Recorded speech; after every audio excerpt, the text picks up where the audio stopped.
اللہ کریم نے فرمایا بندہ مومن جان لے اگر میں تجھے ایک مشکل دوں گا تو میں تجھے کتنی آسانیاں، چلے سارے بول دیں کتنی جی، کتنی اللہ تعالیٰ آسانیاں دے گا؟ 2 آسانیاں۔ ہم لوگ اچھا جب ہمارا ذہن بن جاتا ہے نا کمزوری کا، ہمارا جب مزاج بن جاتا ہے مایوسی کا، پھر معاملہ ذرا ہمارے لیے گمبھیر ہو جاتا ہے۔ اگر ہم یہ ذہن بنائے نا کہ مشکل میرے اللہ کی طرف سے آئی ہے تو وہ مجھے آسانی بھی ضرور عطا کرے گا، تو پھر اللہ ضرور ہی آسانیاں عطا فرماتا ہے۔ اور جو مشکلات زندگی میں آتی ہیں نا، حضرت مولا علی شیر خدا رضی اللہ تعالیٰ عنہ کا بڑا خوبصورت فرمان ہے۔ حضرت علی فرماتے ہیں جب تجھے مشکل آتی ہے تو وہ تجھے رب کا پتہ بتانے آتی ہے، وہ تجھے اللہ کا پتہ بتاتی ہے، اس لیے کہ جب تو سارے اسباب کر لیتا ہے، جو ضرورت ہوتی ہے پوری کرتا ہے، تندرست ہو کے وہ کام کرتا ہے، پھر بھی کام نہیں ہوتا، تو اس کا مطلب ہے کرنے والا تو نہیں، کرنے والا کوئی اور ہے جو کام کرنے والا، کوئی اور ہے۔ تو عزیز بھائی یاد رکھیں، ہر مشکل کے ساتھ اللہ نے آسانی رکھی ہوتی ہے۔ اگر اللہ تبارک و تعالیٰ بیماری عطا کرے تو اس کے ساتھ اللہ پھر جو تندرستی دیتا ہے وہ بھی بڑی اعلیٰ عطا فرماتا ہے۔ اگر اللہ کبھی غربت دے تو پھر اس کے بعد جو اللہ تعالیٰ آسانی دیتا ہے وہ بھی بڑی اعلیٰ عطا فرماتا ہے۔ اگر کہیں سے آپ کو دکھ ملتے ہیں تو پھر جب سکھوں کا وقت آتا ہے تو پھر گنے نہیں جاتے۔ یاد رکھیں مشکلات کے پہلو میں آسانیاں ہوتی ہیں، اور جس آدمی کو مشکل آتی نہیں، میرے نبی کریم سید عالم صلی اللہ علیہ وسلم نے فرمایا مومن کو جو مشکل بھی آتی ہے اللہ اس کی برکت سے اس کے گناہوں کو معاف فرما دیتا ہے، اللہ اس کی برکت سے اس کے گناہوں کو معاف کرتا ہے، یہاں تک کہ حضور نے فرمایا میرے مومن کو کانٹا بھی چبھے تو اللہ تعالیٰ اس کی مشکل کو آسان فرما دیتا ہے۔ 2 بزرگ بیٹھے تھے، ایک حضرت احمد رحمت اللہ علیہ اور ایک حضرت شرف الدین منیری رحمت اللہ علیہ۔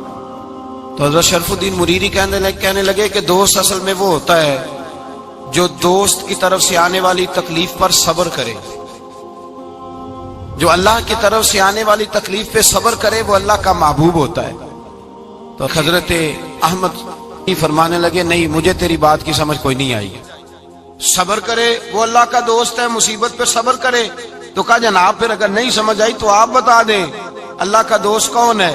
تو آپ فرمانے لگے جو محبوب کی طرف سے آنے والی مصیبت کو اس کا تحفہ سمجھ کے قبول کرے وہ اصل دوست ہوتا ہے، اس کا تحفہ سمجھ کے قبول کرے، اپنے رب کا تحفہ سمجھے، مالک کا تحفہ سمجھے کہ اس نے مجھے تحفہ دیا ہے، مجھے کسی مشکل میں ڈالا ہے۔ تو رب کریم بلا مثال و بلا تشبیہ سمجھانے کے لیے اللہ جب کسی کو مشکل میں ڈالتا ہے، کافروں کو تو اس نے موجیں کرائی ہوئی ہے، بڑی بڑی سہولتیں دی ہوئی ہیں، مشکل میں ڈب بھی ڈالتا ہے، اپنے نیک بندوں کو ہی ڈالتا ہے۔ نمرود اور فرعون کے پیروں میں کانٹا بھی نہیں چبھتا تھا، ان کو تکلیف نہیں آتی، تکلیف کسے آتی تھی؟ اللہ کے نیک بندوں کو تکلیف آتی تھی۔ حضرت رابعہ بصریہ جب تک زندہ رہی تب تک بیمار رہی، جس دن طبیعت ٹھیک ہوتی تو کہتی اے اللہ تو کہیں مجھ سے ناراض تو نہیں ہو گیا، تو کہیں ناراض تو نہیں مولا جب تو مجھے تکلیف دیتا ہے تو میں رو کے تیری عبادت کرتی، جب مجھے دکھ ہوتے ہیں تو میں سجدے میں تڑپتی،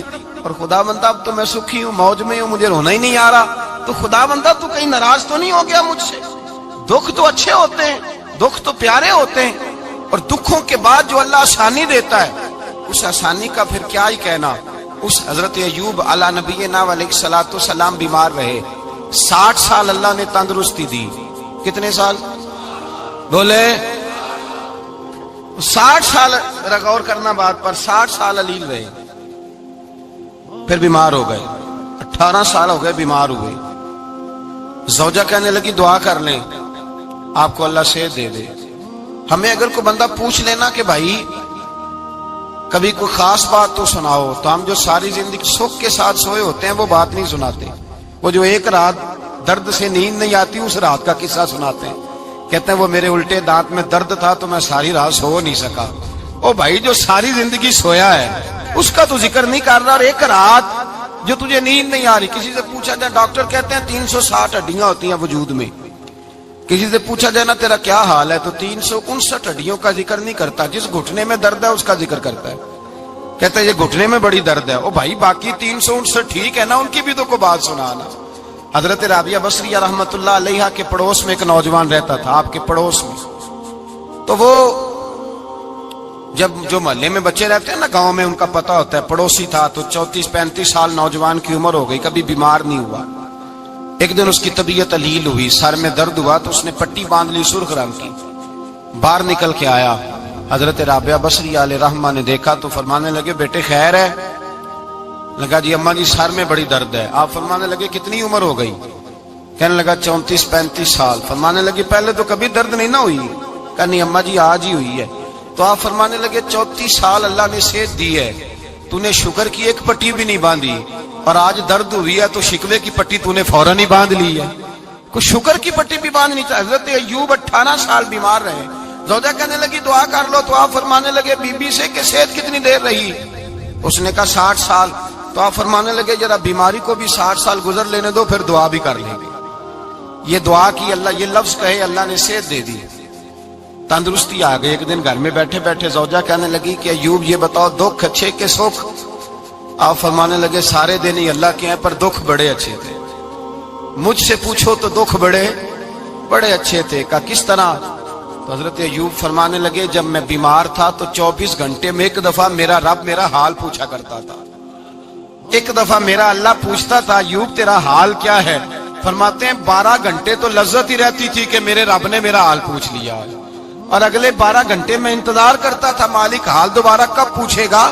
فرمانے لگے اب صحت تو ہو گئی ہے, پر اب میرا رب میرا حال تو نہیں نہ پوچھتا. بھائی مشکلات جو ہوتی ہیں وہ تو تجھے سجا دیتی ہیں, سوار دیتی ہیں. تجھے یاد آتا ہے کوئی اپنا, جب تجھے درد ہوتی ہے نا, تکلیف ہوتی ہے, پھر تیرا دل کرتا ہے کوئی کندھا ملے جہاں میں سر رکھ کے رہوں. پھر اسی لیے تو کسی درویش سے کسی نے پوچھا تھا اپنا کون ہوتا ہے, تو کہا جو تجھے دکھ کے وقت یاد آئے